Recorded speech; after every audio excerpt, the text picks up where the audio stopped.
Hosted by you/adhesiveness murky 204. My husband, Jack, 28M, and I, 27F, have been together for 4 years, and we have 2 young children, 3F and 2M. I am now pregnant again, and it feels like I've been pregnant for most of our relationship. I got pregnant 4 months after we started dating, and we got married a month before our daughter's first birthday and ended up with a honeymoon baby. After our son was born, I talked to my OB, and she put me on birth control, which I've been taking religiously. A little over a month ago, I discovered I am pregnant again, despite staying on top of my birth control. I cannot delete the fetus in my state, and the pregnancy was discovered too far along to attempt it out of state. While Jack and I were nervous, we also love being parents and decided that 3 young kids would be a challenge, but 3 was a good number for us.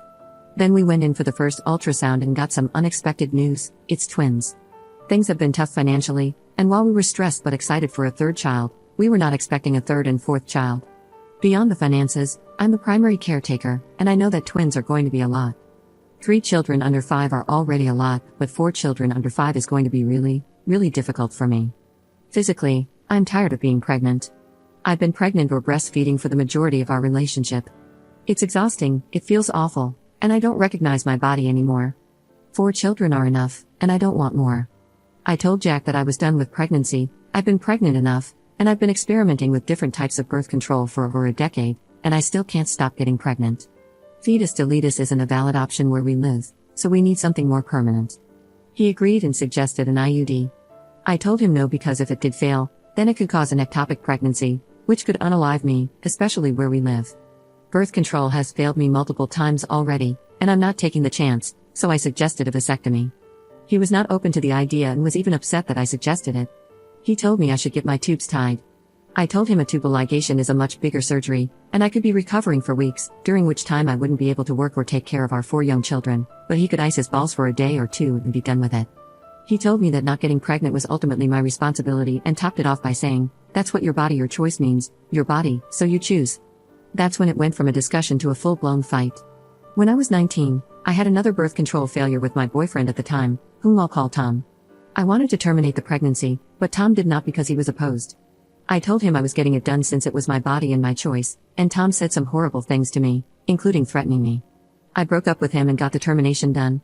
In response, Tom ended up following me one night and tried to unalive me for unaliving his baby.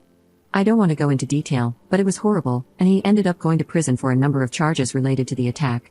Not only do I have a number of scars and some long-lasting physical effects, but I also have PTSD. Jack knows about my history and diagnosis and has known from the beginning. I have a pretty prominent facial scar, so I was upfront about it early on in our dating. Jack always presented himself as very pro-choice, so I was shocked that he would say that. I got really emotional and started crying and shouting, and it turned into a full-blown fight.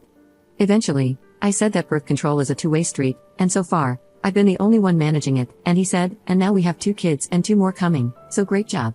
I told him he sounded like Tom, and he got super pissed and basically said, "How dare you compare me to him? You know what, maybe someday I might want kids one day with someone who doesn't compare me to her felon ex-boyfriend." I was stunned and horrified. I said, "Well then let's not waste any effing time," then packed up myself and the kids and drove to my parents' place. It's been about a week since the fight.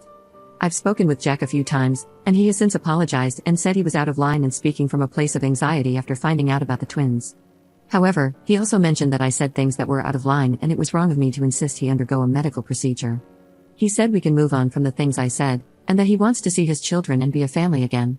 I told him no, that I didn't want to move on from the things he said to me. I can't just get over that, and I think we need space apart. Jack was upset by this, and while we talked, I brought up getting a separation agreement to manage custody and finances while we figure things out. He did not like this suggestion and said we didn't need to pull the courts into this. I haven't told many people about what's happening, just my family and a couple of close friends. My sister and best friend both think I should throw the whole man away, but my brother, who is the only other one married with kids, thinks that I'm being extreme for what amounts to a fight between 2 scared people who both said nasty things. My mom is trying to be supportive but occasionally reminds me that I don't want to be a single mother of 4 and tells me not to let my PTSD drive my decisions, while my dad is being completely unhelpful. I don't know what to do. My kids are happy to be at grandma and grandpa's house, but they miss their daddy. I'm 4 months pregnant and already uncomfortable as hell.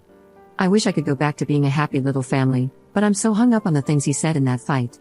Am I destroying my family over one bad night? Edit. I've noticed a lot of people recommending condoms. I have gotten pregnant with condoms twice. Our second child and my first pregnancy were both conceived using condoms properly, so I do not trust condoms enough to not fail a third time. To clarify, when I say the first pregnancy, I mean the pregnancy with Tom. With Jack, I was on the patch when I got pregnant with our daughter, condoms with our son, and the pill with the twins. So far, I haven't ever suspected that Jack has tampered with our birth control and always presumed that I'm a fertile myrtle. While I know I always use condoms properly with Tom, I do believe that Tom could have been fully capable of sabotaging the condoms. Update 5 days later. I didn't expect so many comments and literally couldn't go through them all.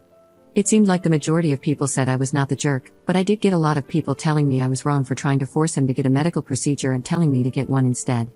Besides already addressing my reasons why I made my request in the original post, I in no way am forcing him to have a medical procedure, but I am saying that I do not want to be with a partner who is not willing to be snipped. This is an issue of compatibility.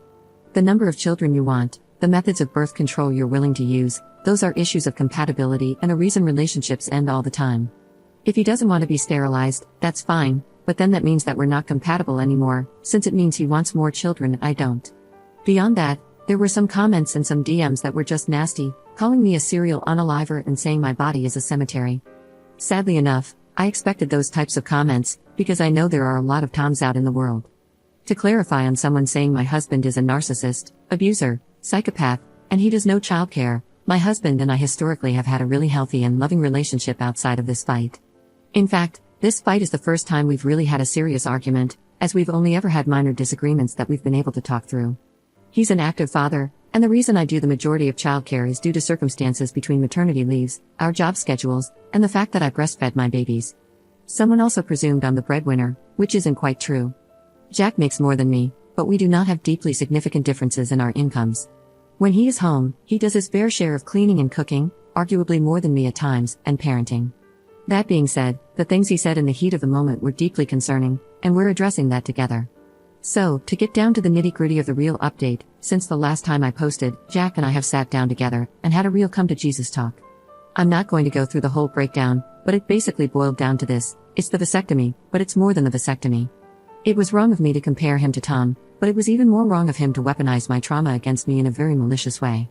The way he intentionally used the same language my abuser used in an effort to hurt me was not acceptable and damaged the trust between us. He agreed it was not acceptable and said that in the aftermath he was horrified and ashamed of his own words, and that he, as an explanation and not an excuse, kind of snapped under the stress. Oh, and what he said about his next wife was not an indication of him not being committed to me but was because he felt hurt and wanted to hurt me back. He has apologized numerous times and seems to genuinely feel bad about it. As for the separation, I am still going forward with it. I need space and time, and I need to take that before the babies come. I'm still staying with my parents, who, for the record, are not sick of me or the kids. We're a tight-knit family, and I only moved out when I moved in with Jack, while my sister moved out about a year ago, so they have been empty nesting. What I have realized with space and time is how deeply triggering it was, in a way that I cannot explain to those without PTSD from DV. Those who know will know. It has deeply unsettled me, and I'm having a hard time getting over it, so to speak. There is now a lot of fear of my husband that was never there before, and it's going to take a lot to repair that trust and sense of safety. I cannot make a decision while I'm in this space, and I am addressing this with my personal therapist. Overall, I told him that if he wanted to stay married to me, I needed 2 things from him: marriage counseling and a vasectomy, and even then I still cannot guarantee him anything. He understands, but I do not know what will happen with the vasectomy right now. We focus more on talking about the fight, but he is very aware that it's now a deal breaker. The marriage counseling appointment is set up for next week.